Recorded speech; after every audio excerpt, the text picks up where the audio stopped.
بسم الاب والابن والروح القدس الاله الواحد امين. ابنائي واخوتي الاحباء، اهنئكم بعيد الميلاد المجيد، طالبا لكم حياه مباركه مقدسه ثابته في الرب. ولكن قبل ان اهنئكم اود اولا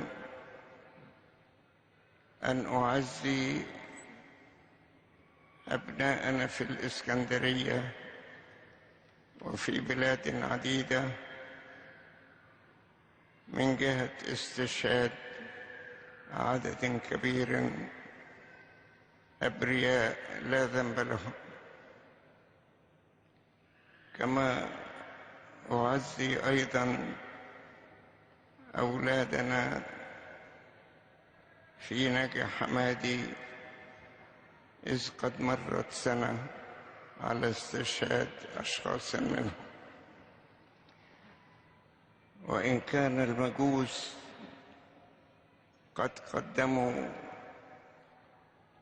للسيد المسيح في يوم ميلاده ذهبا ولبانا ومرا، فإننا نقدم له أيضا هذه الأنفس الغالية علينا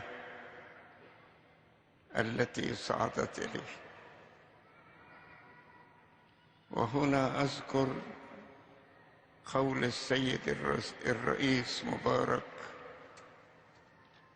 إن دماء أبنائنا ليست رخيصة. أشكره على هذه العبارة، وأشكره أيضا على تهنئته لنا بالعيد، وعلى تعزيته لنا أيضا في المكالمة التي كانت بيني وبينه صباح هذا اليوم. شكرا للسيد الرئيس من أعماق قلوبنا، لأنه جعل عيد الميلاد عيدا وطنيا لجميع المصريين. أما الآن فأذكر لكم تأملاتنا في عيد الميلاد. لقد جاء السيد المسيح إلى الأرض لكي يبشر بالحب وينشر الحب في أرجاء العالم. وصدق أمير الشعراء أحمد شوقي حينما قال: ولد الحب يوم مولد عيسى. هو ينشر الحب، وهو أيضا كان حبا متحركا أينما حل. كل من اتصل به نال نصيبا من حبه ومن عطفه ومن رقته وإشفاقه. وهكذا قيل عنه إنه كان يقول يصنع خيرا، يمر على المرضى فيشفيهم، وعلى الحزانة فيعزيهم، وأيضا يدعو الجميع إلى أنهم يطعموا الجوعانين ويكسوا العرايا ويهتموا بالغرباء ويزوروا المساجين.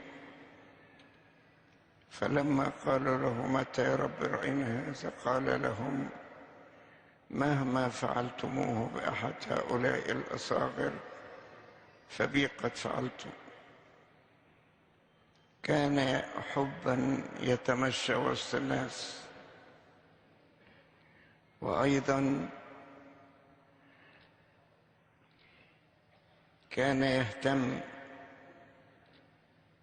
بالطوائف التي كانت مستبعدة من اليهود كالسامريين والأمم. فالسامريون مثلا كان إذا وقع ظل واحد منهم على يهودي كان ينجسه أو يعتبرون كذلك.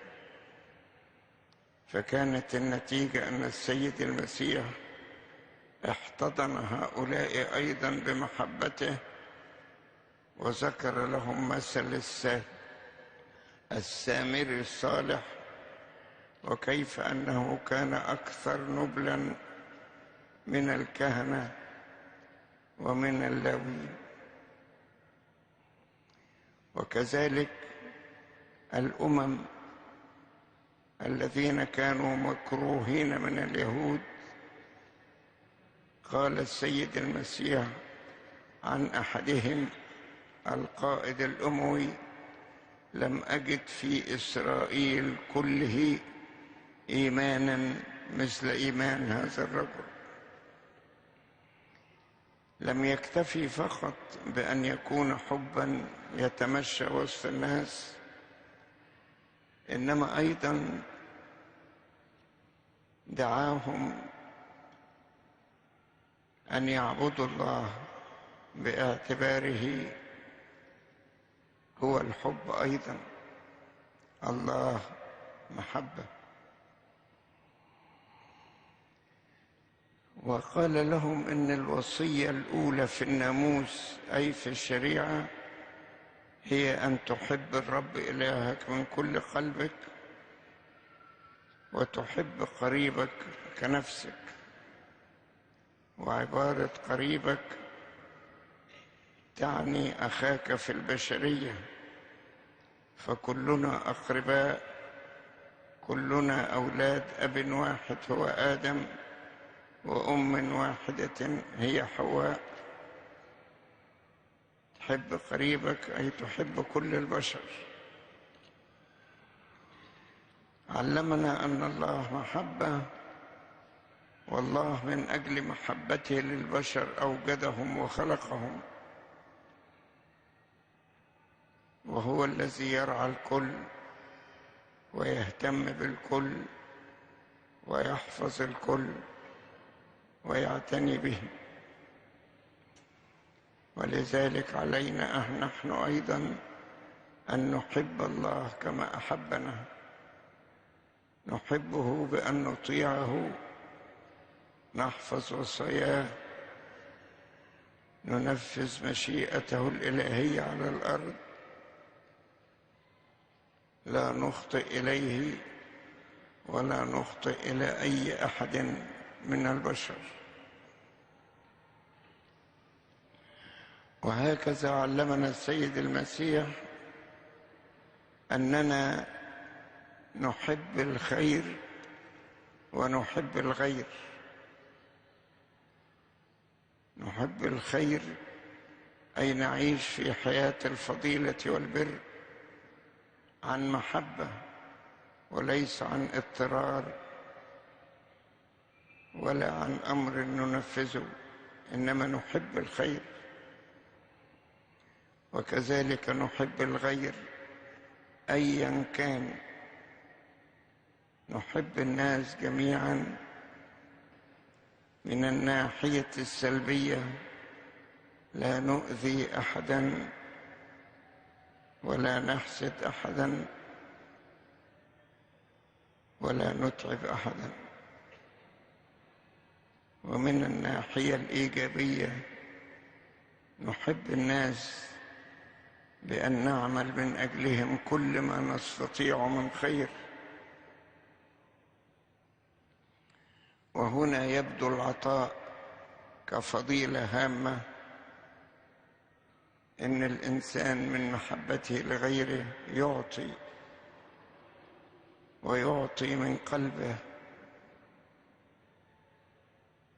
ويعطي بصفة دائمة، ويستمر في العطاء حتى البذل، ويصل في البذل إلى بذل الذات. مبارك من الرب الذي علمنا الحب وعلمنا أن نحب جميع الناس، وبالحب يعيش الناس جميعا في سلام لا يخطئ فيهم أحد إلى غيره. وهنا أعود وأشكر السيد الرئيس مرة أخرى، كما أشكر أيضا كل الحاضرين معنا من الوزراء والسفراء والنقباء ورجال الدولة، وأيضا الحرس الذي قام بواجب كبير في هذا اليوم.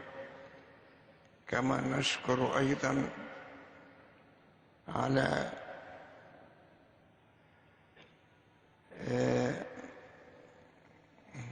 الإفراج عن الأخوة الذين كانوا محتجزين، ولله المجد الدائم إلى الأبد آمين.